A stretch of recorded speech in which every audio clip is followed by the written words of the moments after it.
Hello, everybody. Welcome back to the Lost Mine podcast. It is me, Landen Caitlor, here with my lovely co-host, Skibbity Lucas. How are you doing, Skibbity Lucas? I'm doing Skibbity okay. Skibbity okay? I like it. Thanks so much for coming back to the Lost Mine. It's been quite some time. We had some previous challenges, had to discontinue for a while, but we're back. We're going to be here with bi-weekly uploads for now, so be expecting a podcast from us every second Wednesday. We will be always updating that on our Twitter page, so please follow us. That'll be in the description at Lost Mine Podcast if you're looking for updates on our upload schedule, because we will be going back to weekly uploads eventually, but we're just going to get our feet back in the water with these bi-weekly uploads. But today on the podcast, we are going to be talking about all of the major tournaments that have taken place in the Surging Sparks format and the implications that has on Toronto Regionals, which is this upcoming weekend, viewers, as you will be watching this on Wednesday. It will be starting on the Saturday after this episode. I find it pretty... I forget the word. I find it pretty cool that our first podcast was a week after Toronto, and now our first podcast back is a week before Toronto. True. I didn't think about that. Yeah, that's pretty cool. But yeah, we're here to stay. We've got some events to talk about. We're going to be unfolding the meta evolutions of the Surging Sparks format and talking about a Toronto tier list at the end of it after we've taken a look at kind of everything unfolding. But Lucas, shall we start off with Sacramento Regionals? Yeah, I'm down.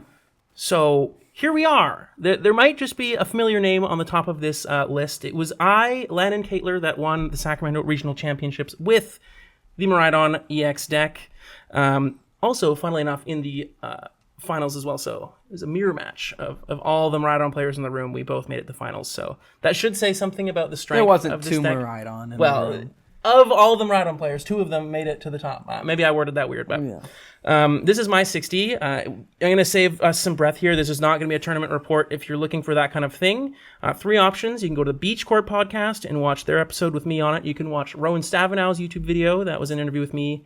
And also, there will be a masterclass on Metafy from me before Toronto is released. Probably on Wednesday as well. I'll be putting that out. So keep your mind open to that if you're looking for some more info about the deck. But we can do a little bit, a quick discussion of my 60, why I chose it, just to quickly call some questions. But this is my 60 cards. I mean, it's a pretty lackluster. There's not a whole lot of crazy stuff here. It's just all the Miraidon cards. We got the new Pikachu. We've got Magneton. We've got Aereo Zero. We got Secret Box. Those are maybe like the newer cards that are in the deck. Pikachu is the best Terra. Magneton is a huge upgrade. You just have 3 extra energies throughout the game. I'd argue it's even better effect than Flaffy was back in the day, because it can go to active, you can go to your Pokemon any way you like. It's 3 all at once. It's great. Magneton is very good. Yeah. Enable Counter Catcher. Apologies, I've got my dog hanging under the table. If you heard the bean noise there, that's quite all right. Add some character. Only maybe consideration I'd be changing the list. I am very much still considering this for Toronto, because the only real bad matchup is Control. Anything that plays a way to stop you from retreating, because your only way to move is Latios, which is a retreat. But I would be considering cutting Super Rod for a second Raikou V, and then the 16th Lightning Energy for cutting Night Stretcher for a second Raikou V, and cutting 16th Lightning for a Super Rod. Because you get around the kind of effective cutting a Lightning, because late game you can put some energies back before you play your third, fourth, maybe second generator if you've been able to hold a few of them.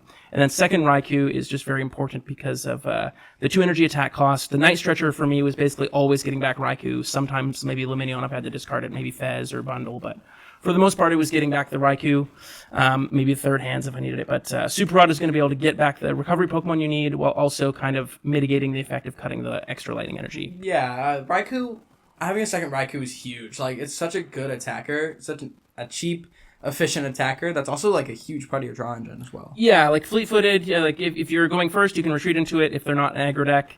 But adding second Raikou would draw you an additional 2 to 3 cards a game, because you could promote it, draw with the first Raikou, retreat to the second one, fleet-foot again. So between abilities, you could draw up to 8 cards between Mew, Fez, and double Raikou mid-game. So I think that second edition is what I'd like, especially with like Cloth emerging. I've seen people saying that matchup's horrible, but it's really not that bad. It's pretty much just a mirror match.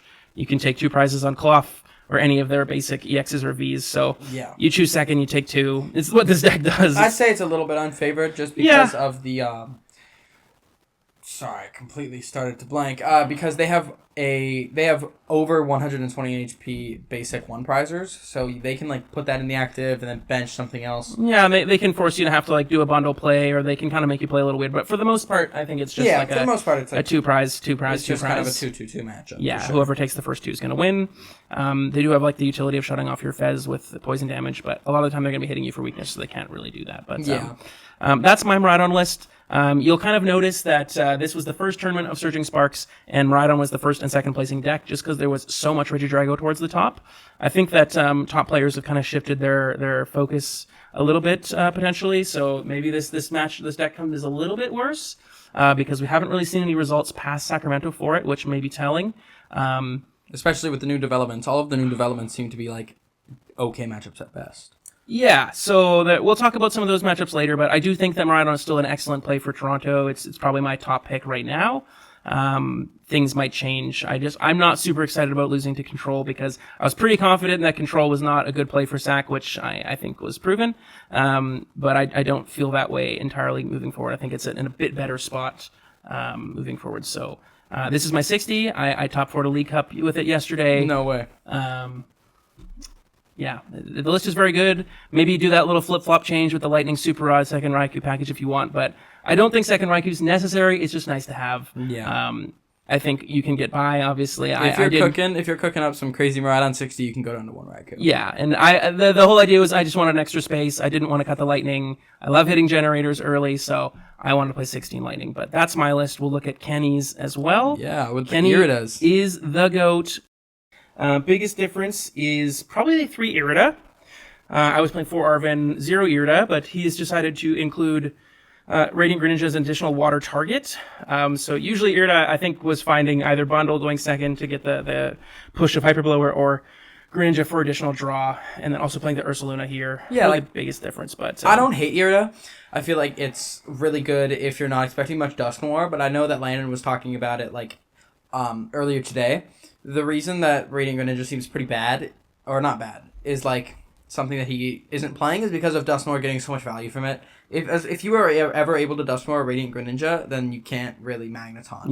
You just will lose if you give them an extra prize. So my thought process without Radiant Greninja is I don't love discarding energies because you want to have them to hit off Generator. You're usually able to get the 3 you need for Magneton at some point in the discard between Ultra Balls, Squawk, and Secret Box. But you're not able to really play Irida if you're cutting the water Pokemon. So the reason I didn't play the Irida is because I didn't play Radiant Greninja, and I didn't play Greninja because it's an easy 1-prize knockout after you've used Magneton. You can play Bundle because it discards itself, obviously, so it doesn't stay in play.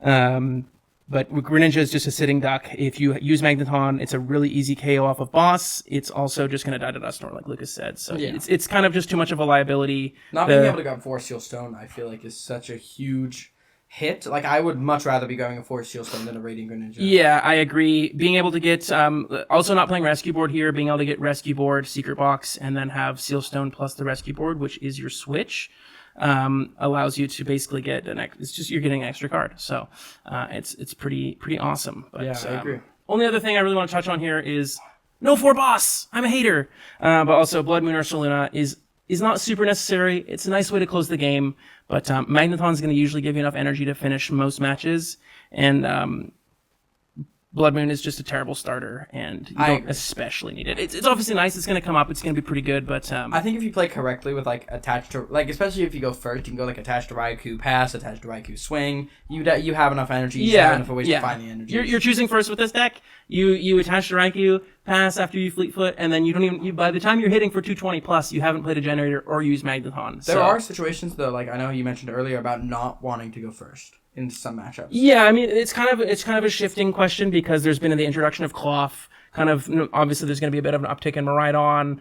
There's still the likes of Raging Bolt, but there's also been the Thorns Pult, which always goes second. There's also Gardevoir lists that are playing Trolley, and those decks want to go second, like the Call Bill list from Stuttgart, which we'll have a look at. But I think that's enough for Miraidon. This is the highest 2 results you're going to see from Miraidon, but hopefully there's a change in that at Toronto, because I'll probably be playing Dawn again. Yo, low-key, 2x regional winner would go crazy. I already am a 2x regional winner. Oh, 3x. My fault. This was my second regional title. But We're going to do a bit more of a look at Sacramento here. And if you can hear my dog, don't worry. He's okay. He's just being a little annoying. He's mad. He's so angry. He has to be put in a separate room. He really likes attention. So he'll live for the hour before he gets a walk here. So he'll most likely shut up soon. Yeah.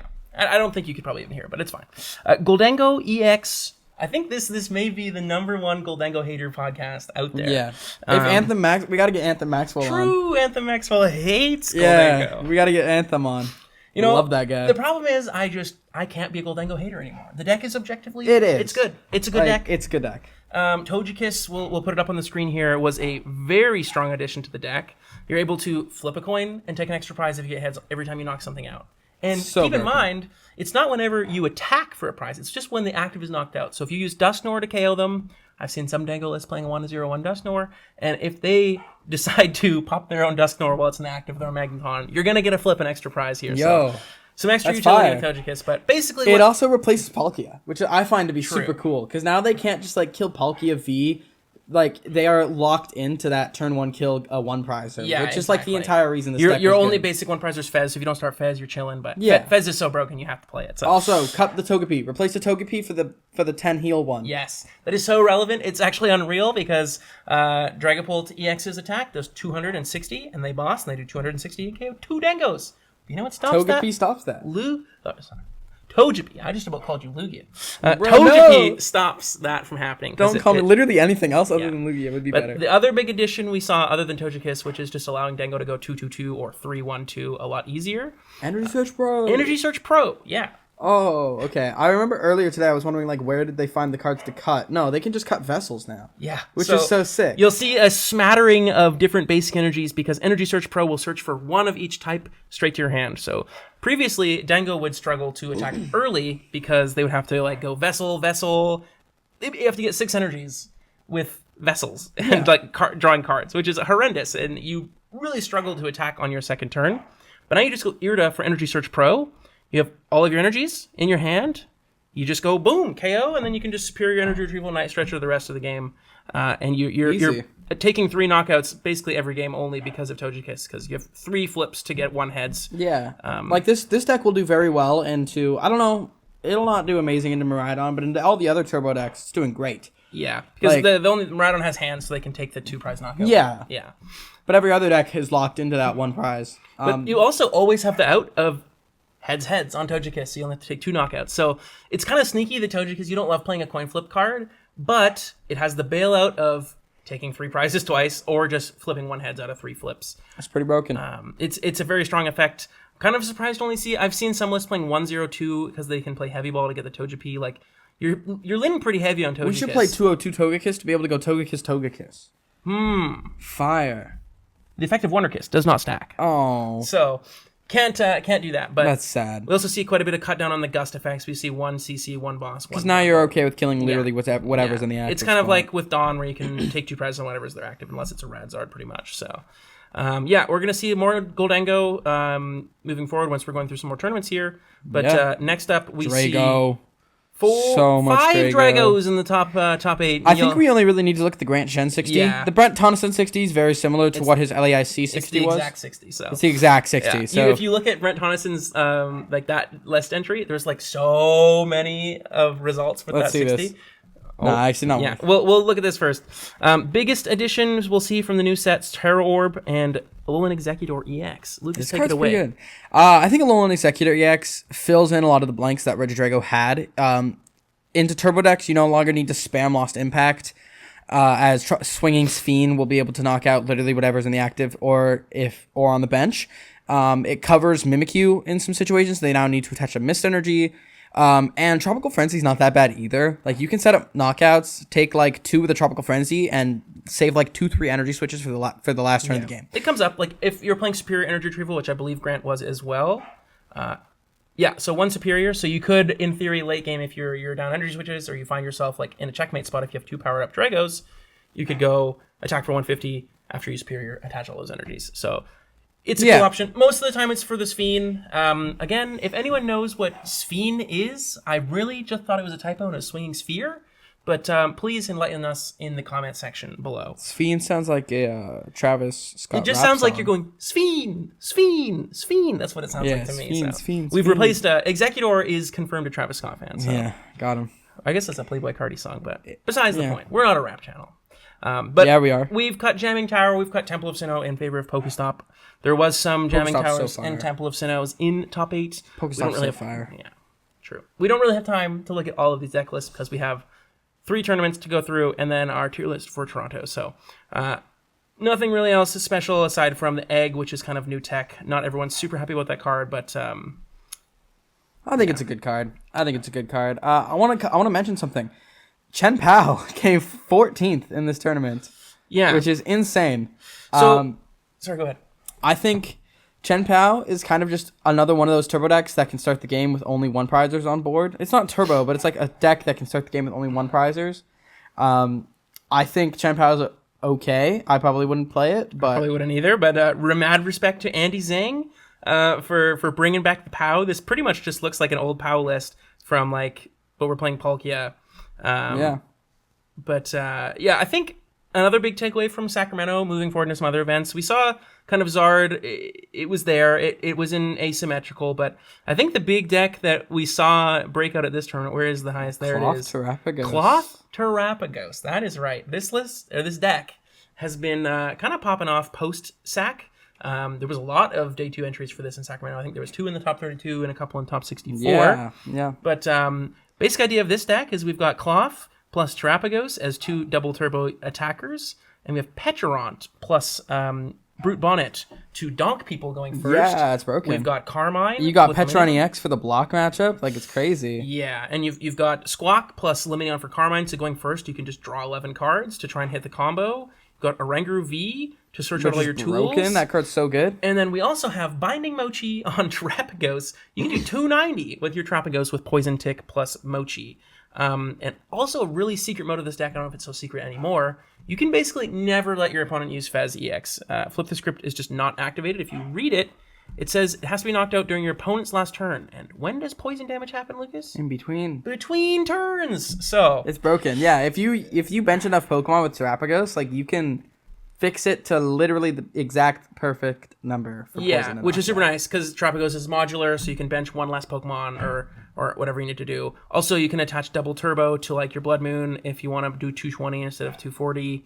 If you're attacking like a Raging Bolt or a 230 HP Pokemon or something like that. And then Cloth hits really good numbers too. It hits 240 with the Poison Tick because you do 170 base after the double turbo, Mochi 210, and then And the Sneasler poison. poison, yeah. Yeah. And it covers Miraidon. What else is it? It covers Blood Moon. And it's just a value attacker. yeah, fighting is really good. Also, one shots Fez, Yeah. Oranguru in the mirrors. Yeah. Squawk, Lumi. It does KO Squawk because of the Poison Tick, but It's broken. yeah.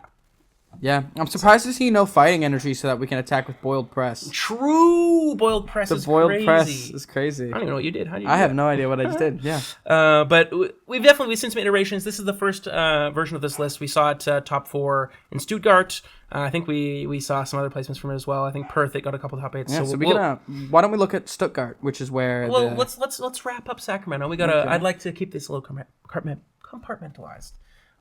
Get some takeaways from Sacramento. We have another Ancient Box in top 16, so this deck is still alive and well. I tried this. I wasn't a huge fan of it. Were you playing the Moon EX? I did cut the Mooney X for the tournament I played. I found with one, went to 2 Dark Patch, because 1 Dark Patch felt so sus with the Mooney X, but Yeah. it just felt like you can't really afford like to put more than 1 2-prizer in play during a game, and if you need to put down Fez or Patch later, then you're kind of cooked because you're trying to be a Yeah. 1-prize deck. So Yeah, I agree. I don't love that. I think Ancient Box was a better play for Sac than it was moving forward because Zard has definitely upticked in play. Like, it's gotten better results. Like, Zard really underperformed in Sacramento, which I think is kind of reasonable because the amount of Drago we saw. It's crazy. Yeah. But we've kind of seen a decrease in Drago with the increase of like Miraidon, which has given more space to Zard to creep in the metagame, which kind of does not bode very well for like Turbo decks and or Ancient Box. So Yeah. I like to see Ancient Box as a functioning deck still. It's still a deck you can play. It's still got a pretty good matchup spread. It just might be going a little less Yeah. positive into some things. Then we've got Yeah, so I think Sacramento was kind of just the start of everything. Like, you saw that the cloth was Yeah, you see an insane amount of Drago. Like, Raging that's Bulls. insane. Oops. 17% of the metagame's insane. Yeah. But cloth had 11 people playing it. Yeah, really there good. was quite a bit of cloth. I don't know if all these cloth colluders were communicating with each other. I'm sure they were. No, there's no way there were 11 cloth fiends going into this Well, tournament. there's no more. I don't even know how. I have no idea how I'm doing that. That's crazy. But let's see. We got. For this is Stuttgart. There's a lot in Stuttgart. This is a lot. We're gonna have to move on to the next tournament here to look at all this. But let's just say there's a lot of cloth around right now, which is funny because it's always been a meme deck. Yeah. But I guess what we'll take away from this tournament is These, we can also just look yeah, at these. Drago was like by far the most popular choice for top players. I'd say you'd even see like if you look at the top 8, there's a lot of big names in there. Which just makes sense. It's a very you can outskill people. It's a pretty like it's not a turbo deck. It's not like you're just stuck with a linear plan. You have a lot of different options. And then we kind of saw by that, Zard actually converted right well, but it wasn't very, like, it didn't top 8. It was kind of a few smattered throughout the higher spots in day 2, but... Also, Lugia fell off the face of the earth. Yeah, we will notice that as well moving forward into the next tournament. The Lugia just does not exist. And we saw I'm so happy that it's gone. I'm so happy that it's more gone. I hate Gholdengo that in deck. day 2 than Lugia is something that I never thought I'd be happy about, but here I am. Yeah, Lugia sucks. Yeah. I hate that deck. So that's Sacramento. Let's take away from this that... Rhydon was unexpected, Turbo Deck's kind of on the rise. And Cloth came up. Cloth is a big deck, and Drago continues to be very popular. So let's move on to Stuttgart with that in mind. Arnie! So I think this is a pretty good knee-jerk reaction. You see Turbo Decks go up. Oh, that's not what I wanted to do. So we see, in reaction, you see Zard do better. Yeah. Again, this is an EU event, so definitely going to be different players, different metagame a bit, but you're definitely going to look at results of different regions tournaments still. But we see there's not a whole lot crazy about this. Playing Unfair Stamp. I know a friend of mine, I don't know how much you know him, Lucas Jackson Ford, really loves Secret Box in Charizard. I think that might be my preferred way to play it as well, just because I love consistency and I love Secret Box. But Secret Box is a broken card. Stamp is definitely the most popular and probably the best ace back in Zard, but one you'll see most of. We see the Briar, we see the 2/1/1 Dusknoir, which is pretty standard. We got Radzard, Cleffa. I've seen like Boss. What is Bass? Boss? I don't know how we. Bass. Okay.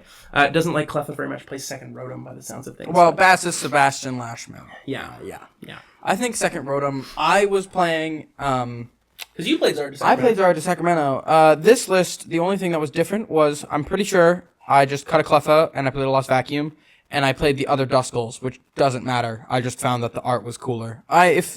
Silver Border is also OP. If my opponent is playing Mew, EX, Defiance Band, you can have it, man. And I start Duskull and take a prize, you can have it. Real. You know, like if that's situated, like, okay, man. But yeah, it was this 60, minus Cleffa plus Lost Vacuum. I still think Lost Vacuum's a very good card. I agree. Especially with Cloth.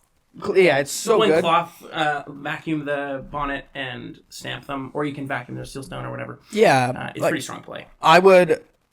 I like this 60. Cleffa was also giving me a lot of value. The other cuttable card is you can go down to 3 Nest Ball. There was a time where I was playing Cleffa Rotom. I do like 4/4. But I played 3 Nest Ball. Yeah. But what I would do is I would cut Cleffa for Vacuum from the 60 just because I think that card is so good. Yeah. Yeah. So we got another Zard list. I think we're going to see a different stadium, but I'm pretty sure it's happened every tournament except for Perth. It's been a mirror. It's been mirror since LAIC. It's been crazy. Oh yeah, because LAC was Drago Mirror. LAIC was Drago Mirror. Yeah, it's really cool. So we see Pidgey Split. Pokestop Zard. Woo! Remember when this was the only way to play the deck? 100 HP Charmelon too.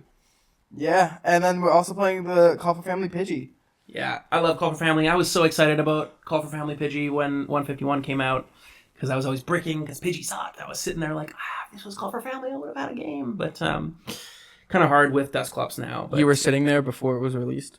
literally. I remember playing Zard before 151 came out, sitting there like starting Pidgey Pass. I was like, if I had Call for Family, like this game would be like, broken. I would actually have a good turn 1 if I had Call for Family. But yeah, I do really hate that Dusclops doesn't let me play Call for Family Pidgey anymore, but it is correct. Also Pult, so gotta play the 60. But I do like the 1/1 split. I don't think I really agree with it. I think you should probably still play 2 60s, but it just is a rising. There are some. Yeah, and I forget what's this fella's name.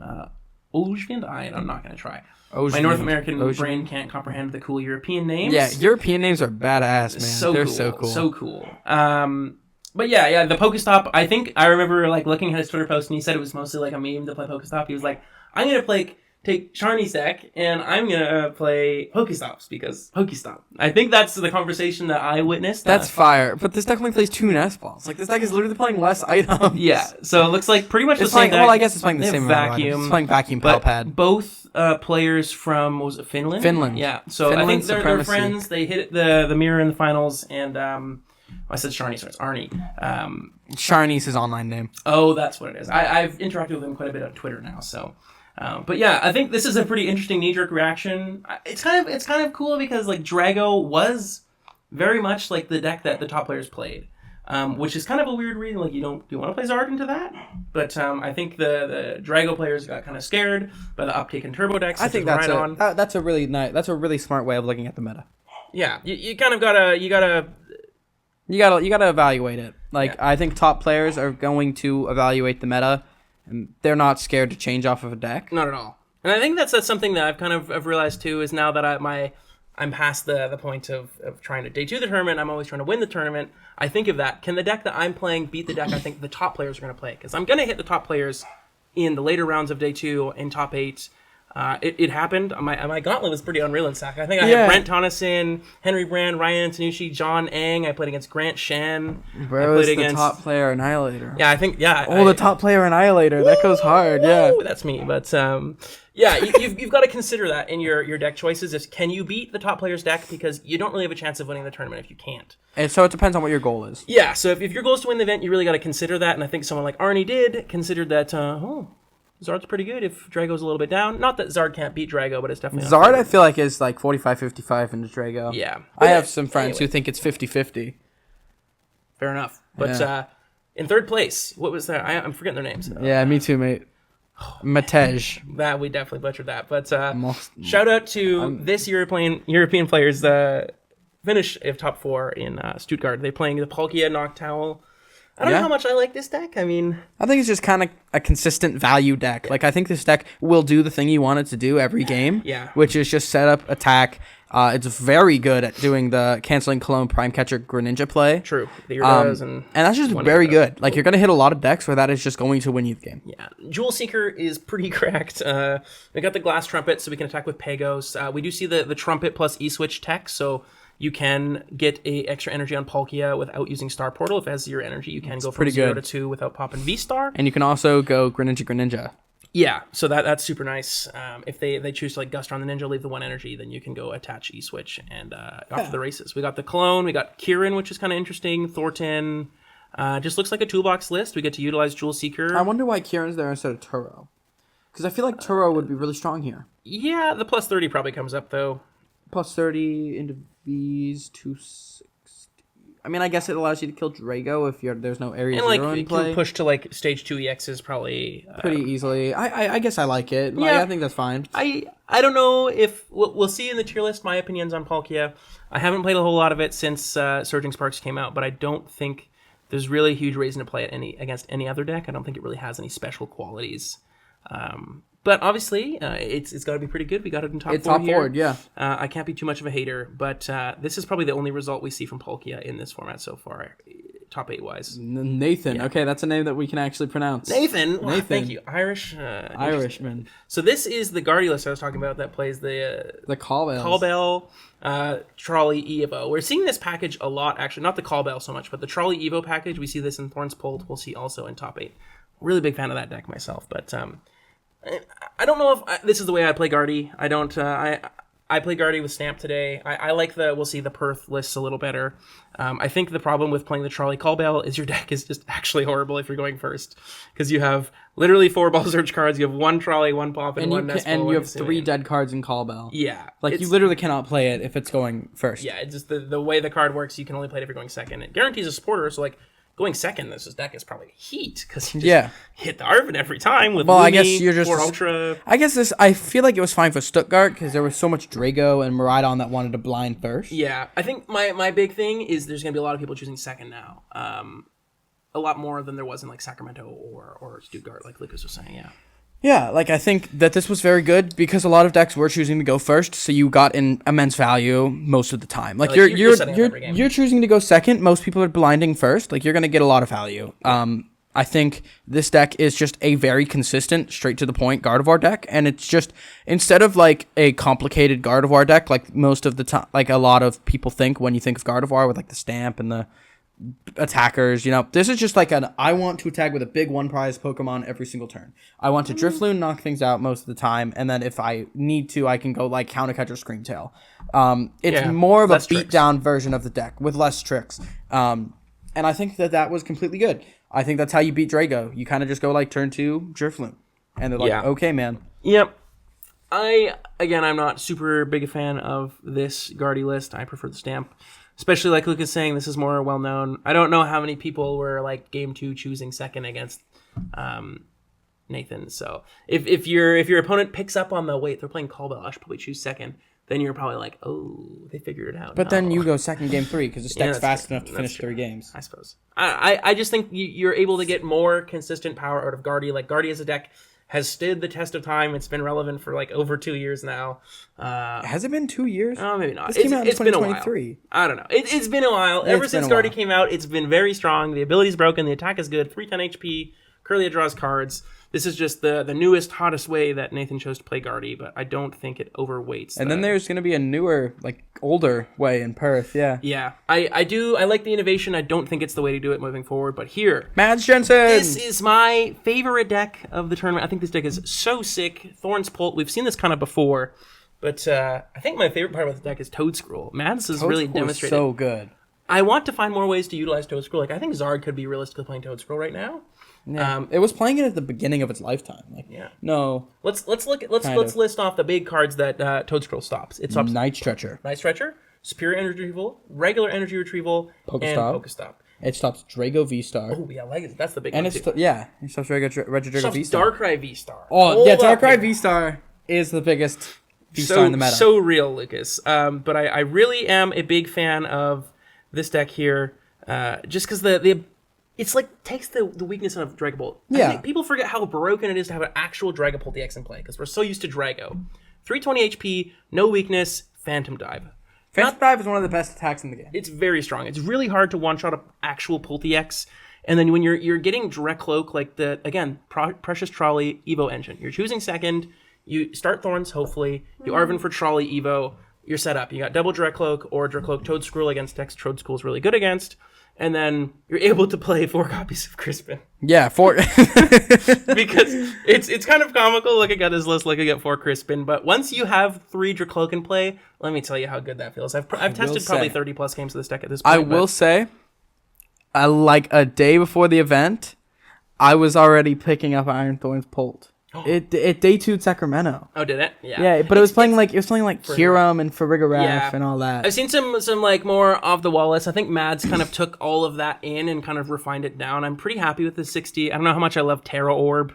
I've cut it from the list I'm playing. I've also been experimenting with cutting Alakazam just because I want to start Thorns. It feels like games that are unlosable that you start Thorns are unwinnable when you don't start it sometimes. Yeah. So I don't love the variance of, did I start Thorns? Is the matchup really good? Or is it really bad if I didn't What would you cut Terra Orb and Alakazam for? I played second Counter Catcher, and then what was the other card I added? Second Capsule. It wasn't second Capsule. I think I can't remember what the other card I cut for. I don't have it on the top of my head. Third Night Stretcher? I don't. I'd be lying if I said I knew. So I definitely like the second Counter Catcher because I really enjoy the Volt Cyclone setup damage at the beginning of the game, and then you can kind of sweep up with Pult EX. But yeah, you're basically trying to start with the Thorns, set up your board, Dracloak until you're ready to just go Pult, and you have the Turo, so you can sculpt the board state of like Pult, Dracloak, Pult. And then you have Crispin, so you can very easily stream Pult attacks. So it kind of looks more like an Iron Thorns deck than it actually is. You're only playing 4 Thorns, so you start it more. But you're most of the time only putting 1 Thorns EX in play the whole game, unless they're a bundle deck. Oh, you're putting 2. I would say you put 2. I think you put 2. From my experience, it has lost me most of the games, because you just end up having the Turo, the second Thorns at the end of the game. That's fair. You don't really you're never wanting to attack with more, because by the time, like, Thorns sets up your Pults with the attack, like, pushing the energies to the bench ones. And, this deck is weird. It's playing 4 Crispin, which I didn't think was going to be a thing we saw. But it's broken. Yeah. I think the list is really good. I think you can just like early game go like Volt Cyclone, Volt Cyclone, Volt Cyclone, and then go like Phantom Dive, and then you win the game. You basically have to Phantom Dive twice because Yeah. you've probably maybe taken 2 prizes with the first Thorns if it hasn't died, or you set up enough damage where Phantom Dive is just cleaning up, which is great. This is probably my second pick for Toronto right now. It has good. a very good matchup spread. It has very favored into This control. is also my second pick for Toronto. Yeah, right now. it's a very strong deck. I just don't know how much I love it being a known quantity because it feels a lot less good when people know what they're doing against you. Yeah. Which is any deck. Yeah. And we have Gholdengo. another Dengo. Owen Cameron. We don't need to talk about it too much because it's probably pretty close to the same. Oh, it's playing thing. Polk. Oh. They've decided to play no Togekiss Polk. I don't love this. I think one of the big reasons, like Energy Search Pro is the big reason why this deck has gotten better, but I think Togekiss is huge. Yeah. It's a way to take 2 prizes in the early game, and it makes it so that you don't have to put a 2 prizer down on the first turns. I don't love Palkia, especially like we saw Victor was playing Thornton, so I would love to at least see a Thornton if you're playing Palkia, so you can make it in one turn. Because a 220 HP V in your like all one prize deck or stage 1 EX deck feels pretty bad because it's just huge liability. So Like, I don't hate it. I bad. think I just think it's Greenwich less is good a than broken Togekiss. attack, but I think Togekiss is better. Yeah, and I we'll agree. see that with Antoine's list in 8th true. place. There's 2 Dango in top 8. So now we've seen 2 tournaments, 3 Dangos in top 8. So I can't be a hater anymore. It's a good deck. And we see Robin Schultz top 8ing with Cloth Terapagos again. But we'll see a lot of changes here. Yeah. Do you want to pull up Genesect. the other Cloth list, please? Sure. From, it's going to be, just from the Sacramento thing, we're going to see a lot of developments. Yeah, so we see Right here. Robin Schultz is a fantastic player, obviously a world champion 2018. Very accomplished resume. Also operates Limitless TCG, so shout out to Robin Schultz. for this. Yeah, like he's the GOAT. So we'll see a couple cards that I just want to mention straight off the bat is with Robin 60, he is decided to play the Genesect. I think Genesect is incredibly good. You play so many tools and you have so much extra bench space that disrupting your opponent in any way possible is so critical. It gives you extra time. And it makes it so that your cloths into a lot of matchups, like a lot of turbo decks will be playing Prime, you can make it much harder for them to go 2-2-2. Especially against something like Drago, they want to go like Prime, Legacy Star, Prime. So you're effectively shutting off 2 ace specs against them. Yeah, it's really good. Which is pretty good. But, I mean, not a whole lot's changed. We see them cutting second Petron, which I don't hate because most of the time you're just trying to donk with Petron. And if you have an off turn, you can promote it and deal 80 damage. But most of the time you're either donking with it, so only need the 1. You play double Hisuian as well. So yeah, like this is heat. This is a heat list. Yeah. So I like this deck. I really am upset to see no Regidrago from Astral Radiance, like just the Dragon Sword one. That card just seems so good. It's very good in this deck. The one problem I had with this when I was playing it, it's a pile, and it doesn't have any draw ability past turn 1, aside from Squawk and Fez. So and Regidrago solves that. yeah, Regidrago just lets you have that ability to draw cards. Okay, for the viewers listening, sorry, I don't know why I'm yawning so much. Because it's mad sleepy, apparently. It's so hot in this apartment, dude. It's insane. Oh, I turned the heat down. Bro, it's so hot in here. You're used to my family. My family's on like That's negative true. 5 They got the degrees AC on in Celsius. December, so like, Yeah. But I will say, where was I? I think okay, for the viewers who are listening, I think Regidrago, jeez. To the viewers who are listening, Regidrago is if it's in the active spot, you can draw until you have 4 cards in your hand. A lot of people might be, if you're not a Reggie's player, you probably don't know about Regidrago. If you're not a Reggie player, yeah. And it's a 1 prizer. So you can kind of have it on your bench. You can have a Latias down. And at the beginning of every turn, you can go, I'll promote my Drago, and I will draw 4. And I think that it serves a lot of value. Every time you get knocked out, you can go Drago up to 4, and then I will Pheasantipity for 3. Yeah. Gives you a lot of value. Yeah, I would at least like to see Mew-EX or some other way to draw cards here. Yeah, Mew-EX is also just Yeah, good. I But think Drago's Drago's better because of Latias. Like, you just bench it, promote it. And it's also a 1 prize that you can put up in the active spot, especially in a Miraidon. It has 130 HP, so they can't hands it. So if you have I'm a a big fan. Miraidon and a Bonnet with a Ancient Booster Capsule, Miraidon can't take 2. Unless very they hit the easily. boss. Unless they go like boss. That's But the then- gas hand. You basically have to have raw secret box basically for that to work. So that's Cloth. It's not done. We're seeing more Cloth Pagos. Like, this deck is just a good deck. It's a tier deck. You will see it in Toronto, and you'll probably see it in top 8 as well. And we'll go one more time here. We've got another Dango. Oh my God. Tutu Togekiss. Are we? That's please? so fire. Good. Yes! Good Togepi! Oh, yes. Oh, for anyone My that goat. wasn't watching, when you evolve this one or bench it, you just heal 10 from your active. Very relevant against Drago sometimes, especially if you're playing Dragapult 2/2 line as well. of Togekiss. Into Pole Thorns now, too. Yeah. Yeah, So, it gives you a lot of value. Also, we this see list, I feel like, is so much Cologne without... good into Mimikyu. They don't have many outs Yeah. for Mimikyu. Like, if Control Deck's playing, like, Mimikyu Devo, it gets 140. Mimikyu Devo. Oh, okay, fine. Okay, fine. It becomes a lot harder for the Dengo player to beat that. And I think Control, I think, if I'm not wrong, there was expected to be an uptick in Control, and Waldex. Yes, Waldex, Cornerstone. Like, Cornerstone was seeing a huge uptick. Like, there was hype for Wall Stall, like the 4 Cornerstone, 4 Mimikyu stuff. So Canceling Clone also beats that. Yeah. So I think it has enough value outside of the Palk Gren to... Supposed to go to Pika EX. Yeah, Pika EX, Snorlax. Actually lost to Cologne in the cup yesterday. Yeah. I promoted Pika, and he didn't have Gus. He was like, Cologne, knock you out. I'm like, bro, no. What was this against? Dango. So. Yeah, I think Cologne's a very... Yeah. It seems like a shout out strong to card. Antoine Boulet. He's big Twitter translator. Yes. If you've gotten translations from new Japanese cards, I guarantee you it was probably from Antoine Boulet. So Shout out Antoine Boulet. yeah, big goat. No Drago in top 8 here, which we saw. Yeah. We see one Dragapult Dusknoir, no Thorns Pull. We don't have time to go through all of But these dude, decks. look at how much Cloth is on like screen. you see how much Cloth is here. Let's look how many statistics. It's the third most played. Yeah, in third day 2. most played. There's 31 copies. And in you day want to 2. know where it was? For day 1, it wasn't on deck analysis day 1. It wasn't on the main screen, and it wasn't on the best of the rest. Insane So this conversion. thing had less than 59 people playing it. Had 59 or less people playing it. I doubt it tied Snorlax. And it was the third most played. So We see Arcaludon on the graphic. Oh, that's in day 2. That's the rest. that's Okay. for day 2. But you see nothing on the graphic for day 1. 31 Cloths. So Pretty insane. 31 Cloths made day 2, and there was most likely less than 59. So that is more than 50% of the Cloths made day 2. That's like 60%. So that's that insane. That just means this deck is very good. That is So- a very good deck. Like, we have not seen a conversion rate like that in an insanely long time. Yeah, that's actually insane. I didn't really think about it that hard. But yeah, Cloth it's out to get some blood here. And another deck I kind of want to talk about Is this Turbo Mooniax? Yeah. Moon just is in top 16. We see yeah, top multiple 64. people played it. This Multiple list, the people 60 played was in top Team 64, and this Koraidon is so good. I've been playing it in Ancient Box. It is very good. 180 on a fighting type. Fighting weakness is very good to hit right now. It's so good. We see the Petront. I don't really know what the Petront is. It's for Poison Chain. It retreat locks people. Okay. I don't mind it. They do get poisoned, but it can buy some turns. Like, it's a very value card.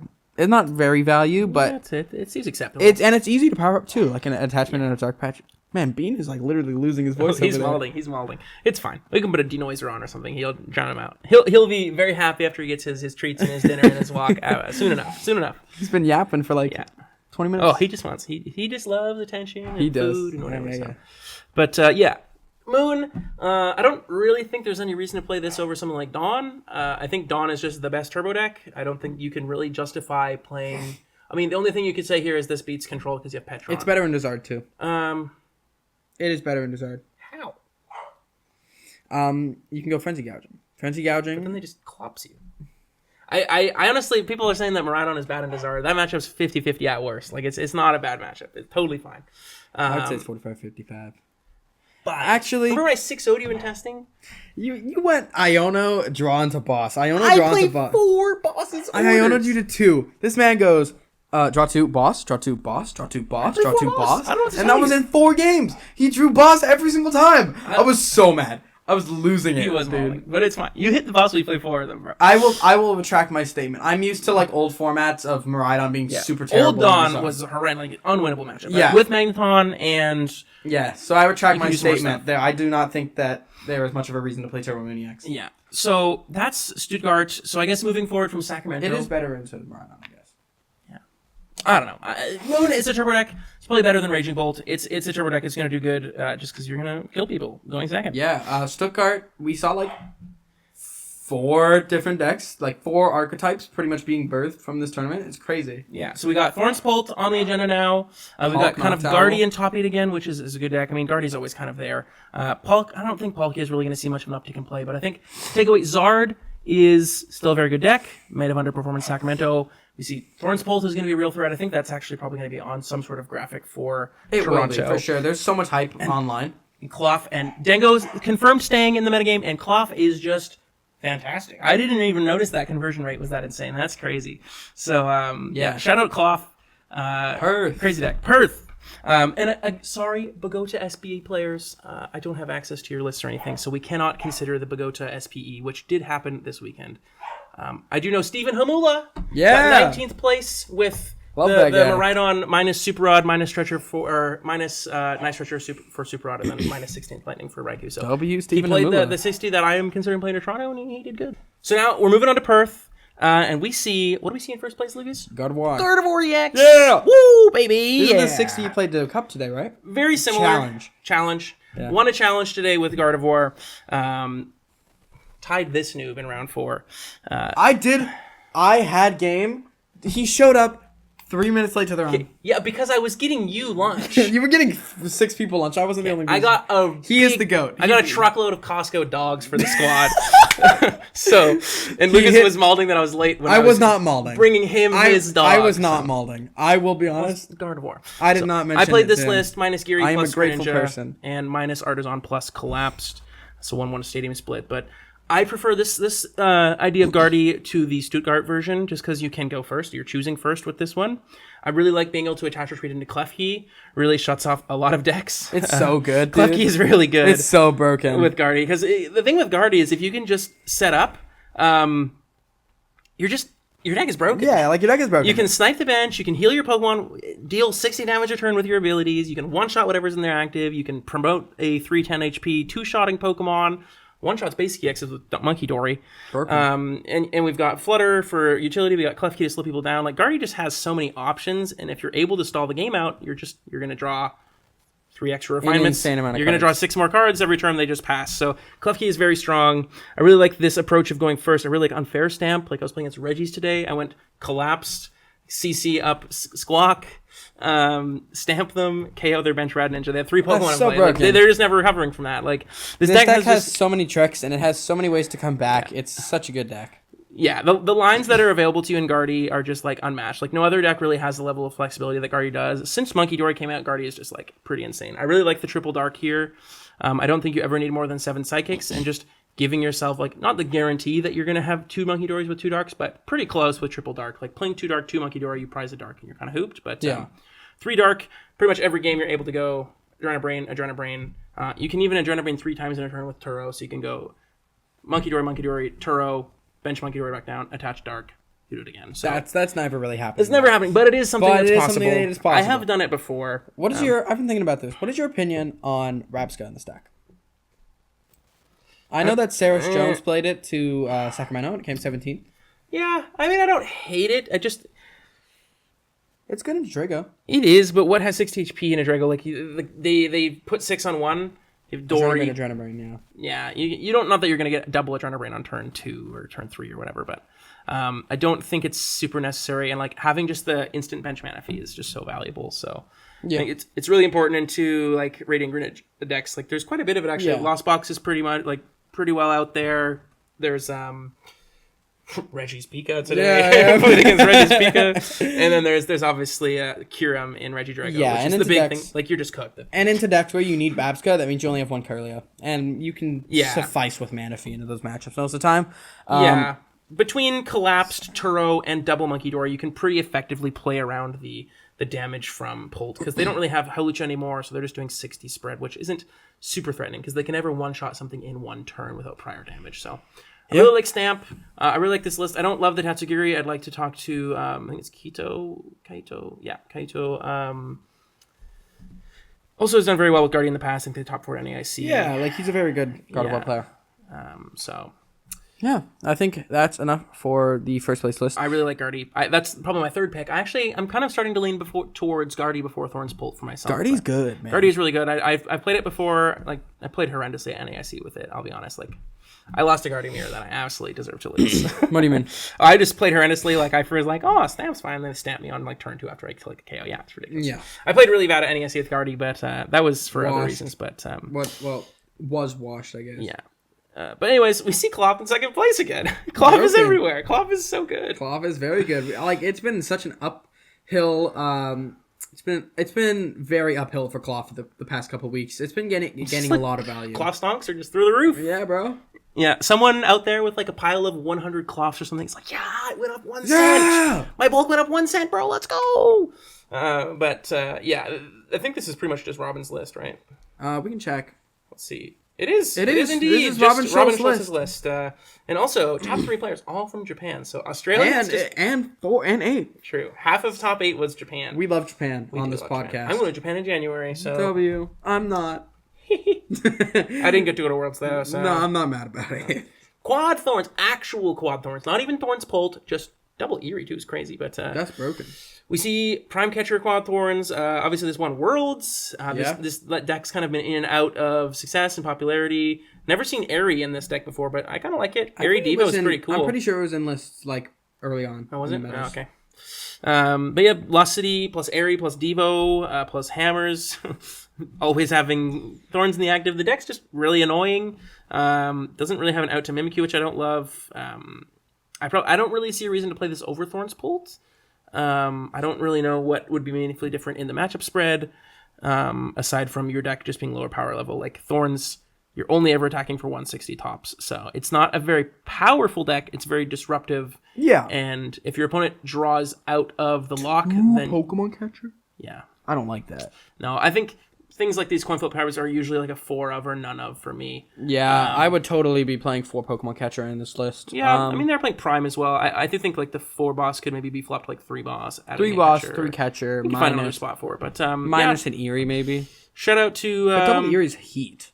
Regi for top 4 in Perth regionals. Very and broken. Then, another Cloth. We have another Cloth at top 4. So this is just great. Cloth is just. Is it BDIF? Is Cloth better than Drago? No. Hisuian Zoroark V? Okay, this is cooking. We got Drago with the That's Regidrago. fire. This is the one we were talking about. This card is very good in this deck. But this is kind of wild. The Hisuian Zoroark V. Sorry, I was looking at Cloth 60s. I did not look at this 60. I kind of like it. I think this is kind of cool because going second, you can now hit for 110 with Petron essentially, which is kind of cool. What has 110 HP though? That wouldn't die. Yeah, there are some things with 110 HP. Cramorant? I'm trying to remember it. Oh yeah, it's Cramorant. I think it's just Cramorant, honestly. And into that you go Void Return into Fluttermane. There is a Fluttermane. Oh, okay. I didn't see the Fluttermane. It was one row down. Also, not playing 4 Arizona with a Town Store. I mean, I guess I don't hate that. I don't hate it either because I like being This able to is have. a very cooked list, though. This is cooking. I do like the Drago. I think Drago's very good. I think this is like necessary, honestly, to me. If you're playing this deck, That I wouldn't be caught dead card is without so Mewix broken. or Regidrago. I don't know if I love the Hisuian Zoroark V. That kind of seems like That seems bait. yeah. That seems maybe like you're way some too into the spicy pets attack. thing. You're trying to play something cool. Like you're trying to beat Lost Fox. Yeah, But I'm not too into it.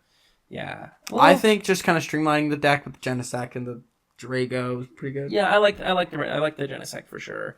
And I'm also not super convinced on super effective glasses plus the Electrode. Like, is that really winning you the Zard matchup? I don't think so. It definitely helps it a lot. Like Yeah. it makes it winnable for sure. I guess because you can like take a quick prize with Petron, one shot one Zard, One shot Rotom. KO Rotom, Pidgeot, or Lumineon and take an extra 1 prize. But you're still behind in that prize map, I think. But I think Zard is just not a great matchup for this deck. And, Zard is just broken into this deck, yeah. Yeah, but I could see Zard Stonks going up. Zard Stonks with this event, I see Zard with a Cologne in the future. I also see that. I would be playing Cologne in my Zard list. Yeah, right now, Zard for sure. with Cleffa The Cologne. Zard list that has been supplied to me by unnamed people enjoys Cologne, and that's the one I would be playing. So we also see another Dragon Ball Iron Thorns. No list available. Unfortunately, we're recording this on the Sunday of the weekend of Perth, so we don't have all the lists available. How from this could you, tournament. Robin? I know. We have another Drago. Anything spicy here before we move on to the tier list? We're getting pretty close. But Haxorus has been seeing some hype. Yeah, I'm a bit of a Haxorus hater. I don't hate it. I like it. It just does fine. 230. I don't think it's really ever going to be better than attacking with Egg, though, because what has 230 HP that isn't a basic EX, right? I don't know, man. No Pokestop also. Yeah, Temple of Sinnoh. Opting for Sinnoh. I think maybe that just comes with a worry for control, which I think is fair. And we see another Gardevoir in top 8, another Japanese player. This is pretty much the exact 60. I think the only thing that I saw is they've cut the Tatsugiri for the Radiant Greninja, which I did. I really enjoy the collapse. I don't think the consistency bump from cutting second Artisan is really terrible. Collapse is just like, it gets you present one prize board states. It's very good against Area 0 decks when you can go stamp Collapsed. It's very good just to, like, if your energies are locked somewhere, you can discard the Pokemon One counter energies. catcher was The other list was playing that as well. The other list was playing one counter playing catcher. one counter catcher, one boss, no other gust. Okay, I didn't notice that. I don't hate it. Like, you have double Bravery Charm, Screamtail, plus double Dory. Like, I'm pretty sure that this list was playing too. I guarantee you, it's not. Fine. Okay. I very much studied both these lists this morning to gather my challenge list. So, but yeah, I really like Stamp. I think this is probably the best way to play Guardy right now. I was previously thinking like Secret Box is pretty good, but the Stamp is just it's unfair. Being able to go Stamp plus like CC or boss up a random Pokemon, Screamtail the bench. You just have so many disruptive lines with this deck. So good. You can pretty much play circles around your opponent if you know what you're doing with Guardy. Full HP Guardy X plus double Monkey Dory is also insane because you can put the 3 energy on, double Adrenaline Brain, move the damage off, clean 310 HP. It's kind of one-shotting like things like Pidgeot because you can go like Monkey Dory. Yeah. And then next turn like 190 retreat into Screamtail, attach or something. Yeah, you can basically clean. You can leave things knocked out. You can play around Fez in some decks because you can Adrenaline Brain on your turn after you've done the damage with like Guardy EX. You can let it tank. You can turtle up the Guardy after it's let it taken a hit, or you can collapse it away. Yeah, like you can go There's Stamp. So you can go like Stamp, Psychic. What's the attack called? Miracle Force. Yeah, you can go like Stamp, Miracle Force, don't knock it out, and then on the next turn you take like 4. That's so real, so real. Skibbity Lucas. How about we move on to our tier list? We've seen. I think let's recap from our Perth event here. Guardy, obviously the deck that won. Came up. I think this deck's. I also really think good. with all this Cloth, Guardy farms Cloth. It is an incredibly good matchup. Cloth looks at a Guardy EX with full HP and active and is like, oh no, bruh. It does not know what to do. You cap it at 290. You can't go any higher. Yeah, you can. Can you? Pagos is Blood Moon. Sorry, you can hit. I guess you could one hit KO with a Blood Moon, but that's if they go down to. You have to go to exactly one prize, and they just don't do that. Yeah, the matchup's so good for Guardian. Yeah, so that's one thing we saw. We saw the start of Drago being by far and away the best deck, and then we saw kind of the uptick in Miraidon for the first event. Bit of a culprit myself. I might have won the tournament or something. Okay, bro.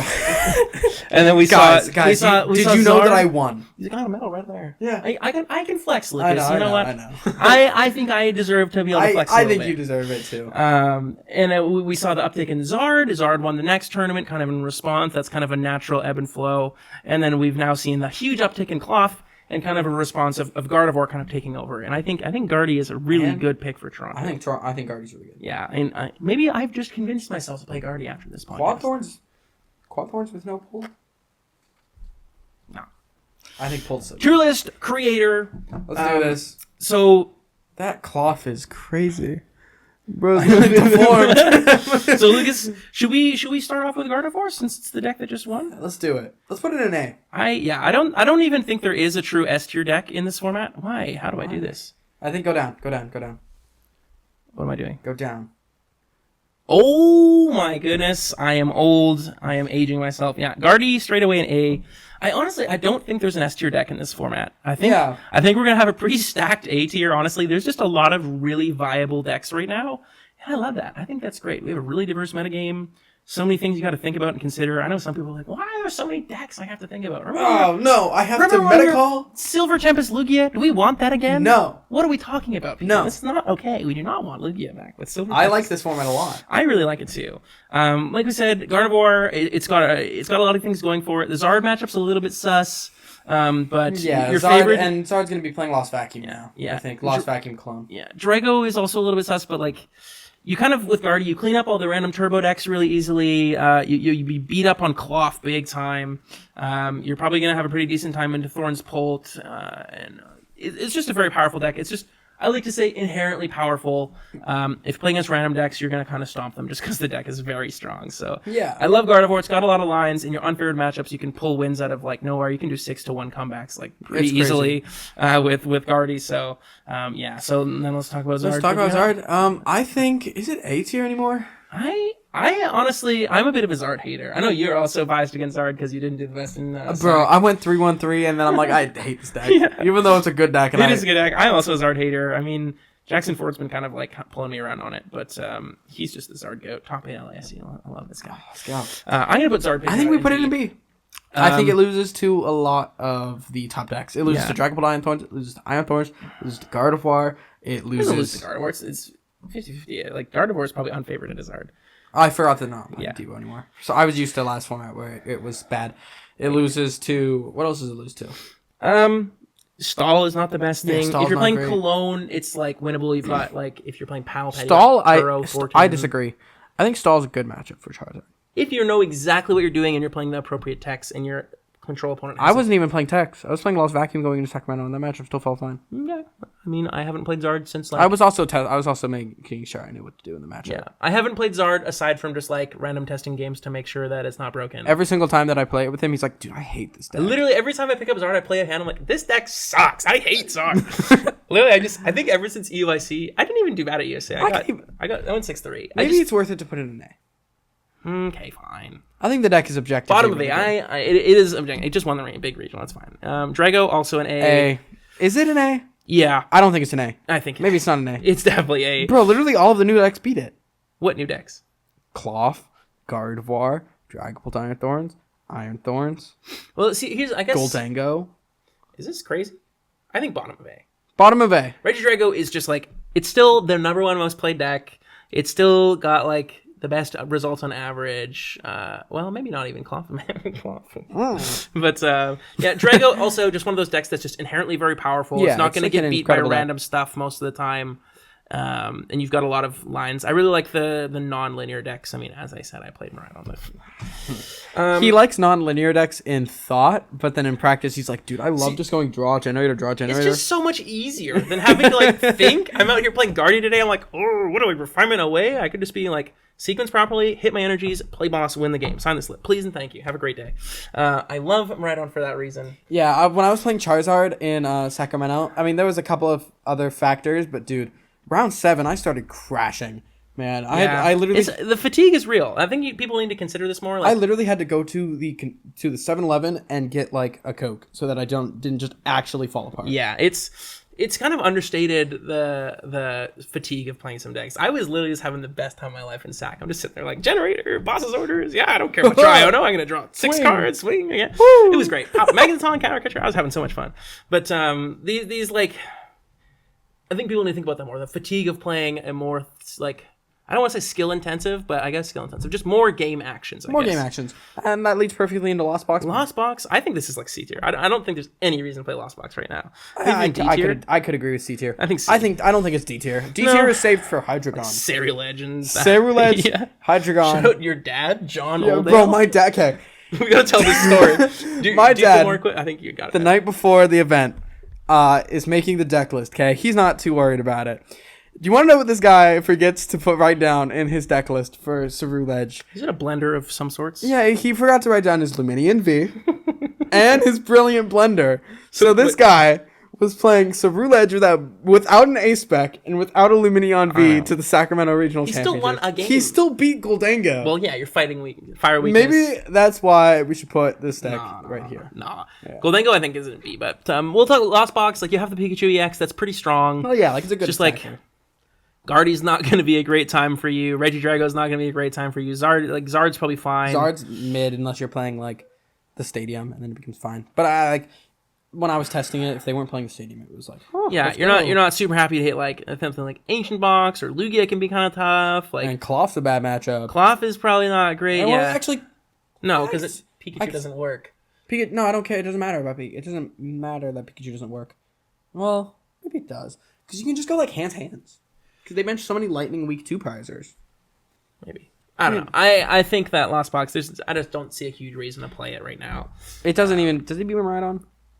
I beat it in the... It basically, like, if they hit turn 2 Pikachu, You have to go like bundle, hands, boss, hands, and then you can win. Like when I played against it, I was able to go hands, they answer with Pikachu, bundle hands, and then I went Night Stretcher for hands, double turbo, generator. Yeah. Boss. Yeah, like that's fine. Like I was able to hit, they put you to the wall, but if you're able to like, you're going to take the first two prizes. So it's kind of whoever draws better, but Miraidon, I honestly I can't not put this in A.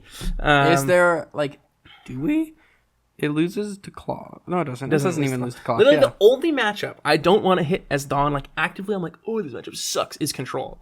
Literally every other matchup, you can beat Gardevoir everything. has to be unfavored. How? Klefki. Okay, so hear me out. When I played against a Sac, my opponent goes first in game 2. They go retreat into Klefki, and I just hit the amp anyways. How? This man. Okay, I understand why you won now. You just stack your deck, man. I mean, I guess the shuffle gods were just in my favor. I mean, to win a regional, you have to be good and lucky, so you can't really do it without either factor. Yeah. So I mean, yeah, I'm not going to deny I got pretty lucky in the tournament, but that's just how it goes. But I don't know. Guardy felt fine. I 2-0'd the guy. It wasn't especially close either. So Yeah. I just think like Miraidon's matchup spread is insane. That's why I played it to Sac. That's why I want to play it again. You can call it small brain if you want, but it's gonna beat you. This guy does not have a brain. Actually. True. You can call me small brain for playing Dawn, but I won the regional, so I don't know what to tell you. L plus ratio plus 10K. Yeah. Real. That 10K, I haven't got it yet, but it's gonna hit diff when I get it. It's gonna be great.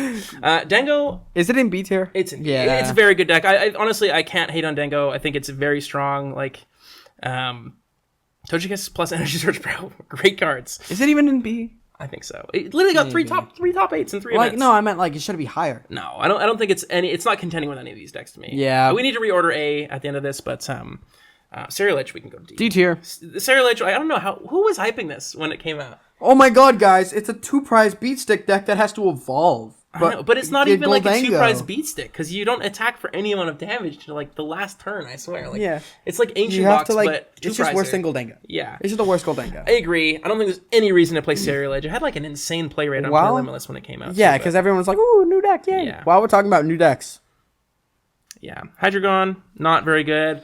I like- see the idea, like you can use the second attack and like triple 130. I know your dad lost to that. He was like, "Wait, it does 3 Pokemon?" yo, no way. But I mean, Hydreigon's fine. It's just a meme deck. It's not fantastic. I don't love it. I don't think there's any reason to play I don't it. think there's much reason to. I also think talk about Raging it. Bolt is like top of D. Is it? Raging Bolt is not very good. It doesn't beat There's- Charizard. It like beats Drago. It doesn't beat Gardevoir. Doesn't Literally beat only Miraidon. beats Drago. Yeah. Literally only Drago. And I just don't, there's no reason you could ever convince me that there's any reason to play Bolt over Miraidon. It's basically the same deck, except for it's less consistent and it doesn't have Iron Hands. So, Yeah, like I just think it's not very good. And then let's finish that off with a Lugia. I don't think, I mean, it's at least top of D. It's just, why would you play Lugia right now, I guess is my question. You shouldn't. I mean, Maybe it's still, it should be bottom of C. I don't think D is really appropriate for Lugia, but Bottom of C, yeah, maybe. bottom of C. I don't see a huge reason to play Lugia in anything. Like, its matchup spread is just kind of medium. It's clunk pile. Everyone's tired of playing against Lugia. Like, I don't want to play Lugia again. I've had my fair share of time with Lugia. I'm done with it, and it's not special. Let's also go ahead and put Snorlax Stall in C tier. Yeah, but I don't think it beats Gardevoir. I don't think it beats Charizard. I don't think it beats Drago. Well, it does beat Drago. Maybe it's B. It won't even let me put Snorlax behind Lugia. Like, I got. Oh, there we go. Oh, Is okay. it in B tier? No, I think next deck. Is it? What, Snorlax? Is it in B tier? I don't think that Snorlax is better than Pidgeot Control. Pidgeot Control is like top of A. Bro, get out of here. Not top of A. I meant top of B. I'll give you B. I think it's top of B or bottom of A. I think Pidge Control is an interesting spot because you have to attack a bajillion cards, which is just how Pidgeot Control works. Yeah, it's to beat all these matchups. And I just, ever since we lost Peony, like any way to manipulate prizes, I've been kind of just way less interested in Control because you get varianced real hard. Not 'Cause really. You're playing Most of your one of techs are Pokemon. maybe. Most of your one of techs are Pokemon, and yeah, like I don't know. I'm not denying Pidgeot Control is a good deck. I don't love it. I don't like the RNG That's of fair. not having access to your prize cards as a control deck anymore. I wish we had Gladion. Gladion's my favorite card. I think there's a limitless entry on my limos page with 2 Gladion in my deck. there is, Yeah, bro. Sylveon We can pull up GX. the Landen Oh, it's Caitler. okay. I'm not actually being serious, but we can pull up the Landen Caitler Sylveon GX from 2018, 2019. What event? It was like Costa Mesa Costa and Mesa. Portland. I have 2-day 2s with Sylveon GX. I was the lone Sylveon GX enjoyer in Expanded, I think, but that's okay. Pidgeot Control, it's got a pretty good matchup spread. There's some matchups that you're just like, you don't love hitting the Petrant decks. Clough is pretty scuffed if you don't have like hard techs for it, which Pidgeot Control is going to do. I'm not a huge fan of Pidgeot because you have to stretch yourself so thin with all these techs. Yeah, I would agree. You do have to stretch yourself thin with techs, but if you can make the deck consistent, it's pretty good. Did we just drop Cloughs right in S tier? Oh, no. I don't know. I don't think it's top of S. No, it's not. I think we're probably going to have to do some reorganizing of A here. Probably have to drop one of these. I'm not top of S. I meant top of A. Yeah, I don't think this is really in a particular order right now anyways. We'll reorder it when we get to it. I think the problem with this format is there is an A tier of all the decks that are probably better than all the other decks. Yeah. And then there's other decks that you have to kind of convince yourself to play. But I think there is like a set of, we'll see once we get to the end of this, I think only other deck that I'd consider, I'd probably put these two in B, but these are the 5 decks I think that are probably the best plays right now. Yeah, I could agree with that. And then Turbo Roaring Moon. Well, let's talk a bit more about Claw. More Claw? We kind of glazed Claw for like 20 minutes. Okay. Let's move on. Yeah. Good deck. Claw is a good deck. We talked about it. Turbo Moon. Crab. C. It's definitely not as bad as Bolt, Ceruledge, or Hydreigon. No, I think if you are worse than Bolt, Ceruledge, and Hydreigon going into the event, please reevaluate your choices. My opinion of any of these turbo decks, there's no reason to play it over Miraidon. Miraidon's by far and away the best turbo deck. Only difference is you have a much better time into control because you have Petrant EX, but you're sacrificing like the Zard matchup, the Guardy matchup, the Clough matchup. You're sacrificing like Drago's not as good. Like you're just. The problem with Miraidon is just so consistent. Yeah. You just do the same thing every game. You have only search cards. Yeah. Miraidon just gets all your board set literally, up. Miraidon thinks like 10, 13 cards before... not 13. You can thin up to 14 cards realistically before you play your first generator. That's broken. Moon cannot do anything like that. And then people get mad that I hit double energy every time. I'm like, bro, it's just sequencing. That's how it works. It literally is sequencing. 16 energies, and I thinned over 10 cards before I play generator. But anyways, let's go get something in B tier because I think the next couple decks Ancient Box in a row are going to be C tier. You think this deck's B? Bottom of B? I thought it was C. Maybe top of C, bottom of B. I think Ancient Box is kind of underrated. Just the problem with Ancient Box is it just the Zard matchup is so bad. It's just like you don't beat Zard. You never beat Zard. It's so you definitely abysmal. beat Clough. You don't beat Drago. You can beat Drago. You can beat Drago, but like if they are not. Like, if they are smart, they will go just Phantom Dive, Cure him for 3. They can play around it. Like, it's kind of rough with the, if people are cutting Jamming Tower. Yeah. And I think a lot of them are. Regidrago, I haven't released, I think there's only one list in all of the ones we looked at today. We didn't look at it, but one of the ones in top 8 was playing Jamming Tower in Sac. And there's just, like, if you're not interacting with the tools, then... Then they can play around it. Yeah, so I think it could maybe be B tier. I think C, top of C is correct, but do? I do think Ancient Box it has a pretty good matchup spread. You just have like a 0% into Charizard, which is not really acceptable. I don't think if you're trying to win a tournament right now, you will hit probably at least 2 Zards in your event on average. Yeah. I agree. I think it's like a fine deck. Like if you play the deck, all power to you. You know, like I'm not trying to get you off of it, but like. Yeah, I wouldn't hate on you for playing Ancient Box. I wouldn't suggest it aggressively. Well, I guess there are some. Yeah. Okay. That's fair. I want to put Iron Thorns top of B. Top of B. This deck is really good. Yeah, I think top of B is. I think top of B is acceptable. Like your Zard matchup's favored. Your Clough matchup is, from my experience, actually is pretty favored. Like you just the first thing you're weak to fighting, but as soon as you put a Pull DX in play, they're like, oh no, oh god, oh no, monkey. John's favorite. No. Oh no. Drago is very good matchup. I think the thing with Thorns is like just Toad Scroll is the reason the deck is so broken. Oh my goodness. Like, have Thorns in the active, have Toad Scroll on the bench, play Iono. Like they go to 4 cards. Like Bolt has nothing. Drago can't do anything. Clough plays triple Night Stretcher. Zard plays 1 to 2 Night Stretcher. Guardy plays 1 to 2 Night Stretcher. Like you're not putting it aggressively into play in those matchups, but just like every deck plays Night Stretcher. Gholdengo is a non-functioning pile. Yeah, Gholdengo cannot beat you Literally, if you're playing Thorns. If you're playing Toad Scroll, it's unwinnable. It's so bad. Sorry, I don't know. Lucas is just having his own time over there. That's fine. But yeah, I think Bolt Thorns just has a very good matchup spread. It's just, I think, the best way to play Dragonpult right now. I agree. I don't think there's really any... I mean, you could play Bolt like Dusknoir, Pidgeot stuff. I don't think it's really better than Thorns because you're just able to sit there and just build your board state while they don't do much. And You have so much time, it's crazy. And Dracoka is such a broken draw engine once you get like 3 or 4 of them out. It's like if anyone played Pidgey Control back in the day with Pidgeotto, you know what's up. Airmail or Lux or Uxie level X, you'll know. Archaludon, I think it goes higher than this. you think? Maybe. I don't think so. I think it's top of D. I think it's better than all these decks. Like, it's better than Raging Bolts.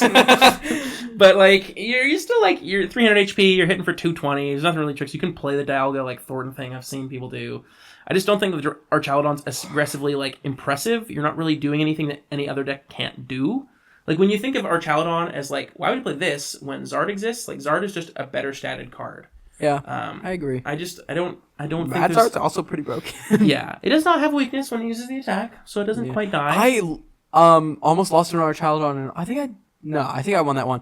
I almost lost an Archaludon in an online tournament because I didn't read the attack, and I went Madzard. And then he was like, attack. And I type in the chat in all capitals, what, it doesn't get affected by weakness? And then he's like, yeah. So I had the Dusknoir enter Sudden Death, and then I ended up winning. But Very good, very good. Terapagos Dusknoir. Where did this deck go? I feel like it's not very good. Like, I think at the best it's bottom of B. Like, It's not. it's top of C probably. It's top of C. Like, I don't know what happened. Like, nothing. It doesn't beat Charizard. It doesn't beat Cloth. Yeah, I guess. I mean, you probably have some lines have in the some Cloth lines in the Cloth, but like because you can go like. you do not beat Charizard. You do not beat That's Cloth. true. You also like this is one of the decks actually that Dawn probably does the least good into if they're playing Boufflant, because the Pegos is kind of a beast to kill and they play pennies and That's Turos fair. and stuff. So I did beat the one Pegos I played against, which was Henry Brand, my goat. If you're watching, What was he's not Henry watching. Brand? What was the other cards he was playing in that deck? I feel like he wouldn't just play a regular Terapagos list. It felt pretty regular. He's playing Turo, I guess. He kind of misplayed, but he wouldn't have had an out even if you played correctly, I don't think. So, but it was very close. That was one of the only matches that really felt super close to me for Dawn. But that may be the one reason to think about this deck, is it's got a pretty good Dawn matchup. But, if you're expecting to hit 13 Dawn in Toronto, then play Terapagos. yeah, I mean, the Terapagos deck, like, it's got the Briar, Dusknoir tricks. Like, it's very powerful. It just is, like, a lot of convoluted combos, and you're not, like, aggressively super powerful. I could see it going into B. I just, like, the results aren't there. Like, Yeah, the results aren't It hasn't there. even gotten close to a top 8 yet. It's just nowhere to be seen. Like, Cloth is just a better Pegos deck, I guess. Yeah. And then we'll wrap it up. B We've tier. got... B tier. What? I don't think so. Top of C. Bro, Who's playing Quad Thorns? the guy who came third in Perth? I guess. I don't see a reason to play Quad I could Thorns see that, over actually. Thorns Pult. I see think that. it's just like... I think this is just the best version of Quad Thorns and the best version of Dragapult. I agree. So, I think you wouldn't be super wrong to play Quad Thorns to Toronto. Just like read Dragapult. Yeah, That card's Dragapult pretty EX is good. so good. Read So much Toad's Cruel. HP, no Read way. Toad's Cruel. Just the fact that Pult has no weakness. Fairy so types, where broken. are you? We miss you, man. I'm hoping, I don't know if y'all see the Sylveon or the Umbreon VMAX, but if it's Sylveon, that means we're supposed to be getting fairy types back, right? That's how And that it's a works? psychic type, though. But which is cringe. It's not a psychic It's type. supposed to be a fairy. Does that thing look like a psychic type? No. I don't know. That thing... But shout out to the League Challenge today. I won this Sylveon Umbreon thing from League. Apparently it's $300 like on eBay or $350. something. It's insane. But I won it for getting first Dude. place in the League Challenge, and it was If great. we would have finished the game, I would have been the person who won a mulling. I went 202 at the challenge. Cringe. Dusknoir. Because I hit, like, round one, I hit a mom who was amazing. Like, amazing person. She played so slowly. Oh, my goodness, Look at this man. molding. Where is Palkia Dusknoir? We forgot to put... C tier. Yeah, this can be... We can lump together Palkia Noctowl and Palkia Dusknoir. I think they're pretty similar. No, it decks. actually... Do we have them? Are they both there? It's going to be there. Oh, okay. And then we can just remove Pulk Dusknoir, maybe. I think Palkia Dusknoir is still a deck. Yeah. If it's just actual Pulk Dusknoir, it's probably, like... I don't feel like it's... Not aggressively terrible. Is it our Chaladon territory? Probably. Here, put it below our Chaladon. I don't care. Who's playing Palkia Dusknoir? Doesn't matter. No, I'm certainly not. I'm sorry, man. If you're getting... If if you're in the nitty gritty of the Palkia Dusknoir on our tier list, man, like, and maybe play Palkia and Octowl. you're just the GOAT, and maybe you have the best Palk Dusknoir 16. You're gonna cook everybody in Toronto. Then and best of luck to you. Next episode, we're gonna have to put an S tier. I don't know. This is how S tier would be crazy. Start from the bottom. Now we're here typing. Right on. Whoa. No. Okay, so I think we should. I think everything except A tier is ordered pretty correctly. A tier. I think Guardy's probably lowered down. I think Is it? Yeah. I just don't think this is any. I couldn't order this. I don't think I could tell you how to order this. Me neither. I don't know how you order this. I don't know. Like, because Miraidon, I think Miraidon's like probably mid to bottom. I think it's this. You think But I hate Charizard's the Zard. best I deck in hate the Zard. format? I mean, I just want the big tournament. Where's Clove? Like this. Actually, okay. We did not sort A tier. Yeah. We don't know what happens in A tier. Let's just say A tier is not sorted. I couldn't tell you. I think all the rest of them are pretty much somewhat correctly in order. Obviously, this is all subjective material, but No, we are objective. real. If Everything you we disagree spit is with facts. us, Your opinion is null and your void. opinion is nothing. Real. If you have a different opinion than us, you cooked. shouldn't. You're cooked. You shouldn't. Only listen to the Lost Mind podcast. All your opinions should be our opinions. Don't think for yourself. Critical thinking's for losers. I agree. Worship Well, us. actually, I don't agree. I agree because he said he agrees. True. But I And think he agrees because I said I agree. that's right. We are the end all be all of information. That's right, Lucas. And that, I think, is the end of our podcast. That is the end of episode. our podcast. I would really like to appreciate, or say that I appreciate all of the viewers who are either returning or new viewers.